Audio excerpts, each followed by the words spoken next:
Everyone, नमस्ते। हजुरहरूलाई प्रियाको किचनमा स्वागत छ। आज मैले हजुरहरूको लागि केराउको साग र आलुको रेसिपी लिएर आएको छु। अब केराउको साग भन्नाले यस्तो यो जुन हामी केराउ पनि भन्छौँ, मटर पनि भन्छौँ हैन, त्यो केराउको मुन्टा मुन्टा टिपेर साग पकाएर खायो भने एकदमै मिठो हुन्छ है। बनाउनु पनि गाह्रो केही छैन, एकैछिनमा पाक्छ।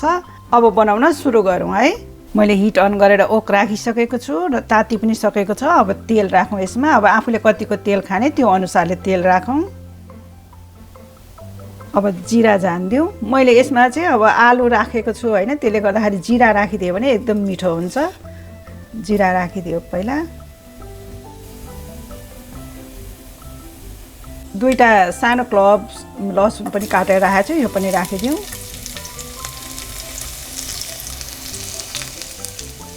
चलाइदिउँ।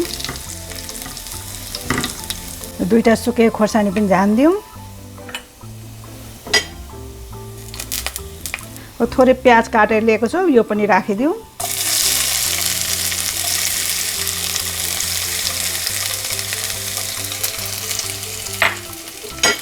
प्याजलाई चलाउँ। थोरै ब्राउन गर्नुपर्छ यो प्याजलाई। हल्का ब्राउन भइसक्यो प्याज। अब यसमा चाहिँ मैले अदुवा र लसुनको पेस्ट लिएको छु, यो पनि राखिदिउँ। अब लसुन अदुवाको पेस्टलाई पनि यसमा भुटौँ प्याज सँगसँगै।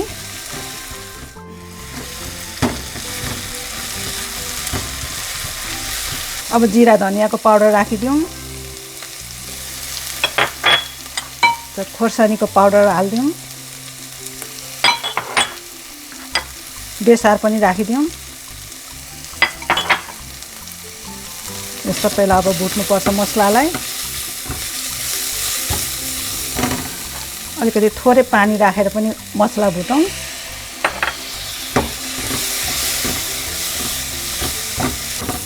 मसलाबाट तेल निस्किसकेको छ। अब टमाटर राखिदिउँ। मसिनो गरेर काटेर राखेको छु टमाटरलाई।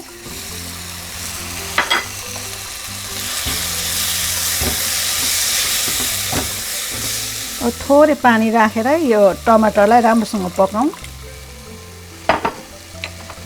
पहिला चलाइदिउँ यसलाई पानी राखेपछि। अब छोपिदिउँ। यो टमाटर गल्ने जालसम्मलाई पकाउँ। अब खोलेर हेरौँ टमाटर पाकिसकेको छ।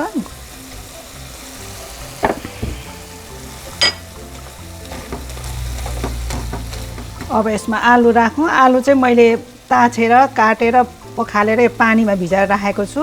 यो पानीमा भिजाएर राखिराख्यो भने चाहिँ आलु कालो हुँदैन, नत्र त्यतिकै राख्यो भने चाहिँ कालो हुन्छ आलु। अब आलु राखिदिउँ।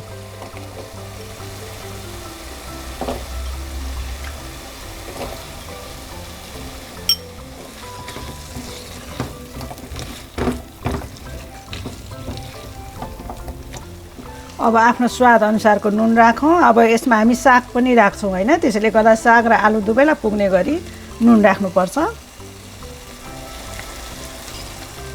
अब नुनलाई मिक्स गरिदिउँ आलुमा।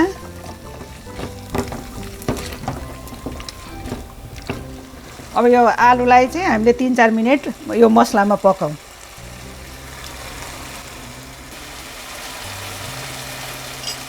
बीचमा यसो चलाउँदै पनि जाउँ आलुलाई।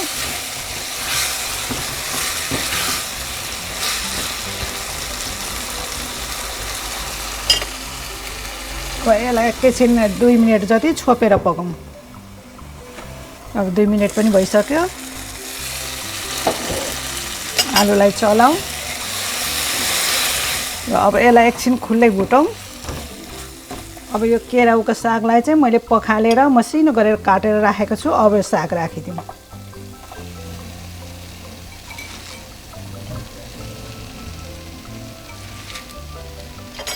अब यो साग र आलुलाई मिक्स गरौँ।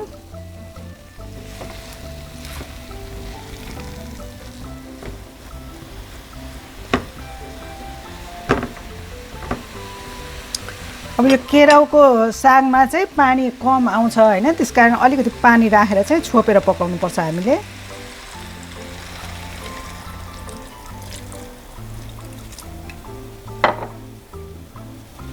अब छोपिदिउँ। बेला बेलामा चलाउँदै छोपेर पकाउँ। हाम्रो तरकारीलाई हेरौँ।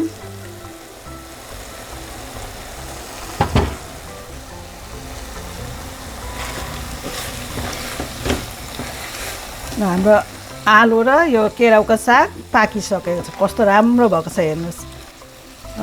आलु पनि मजाले पाकिसकेको छ। अब म यसलाई डिस आउट गर्छु है।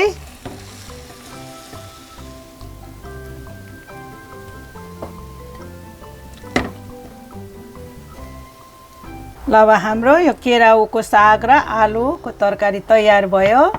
तपाईहरुलाई मेरो यो रेसिपी मन पर्यो भने मलाई लाइक, कमेन्ट र सब्स्क्राइब गरिदिनु होला। यस्तै गरेर म फेरि अरु नयाँ रेसिपी लिएर आउने छु। त्यतिन्जेलसम्मको लागि बाइ।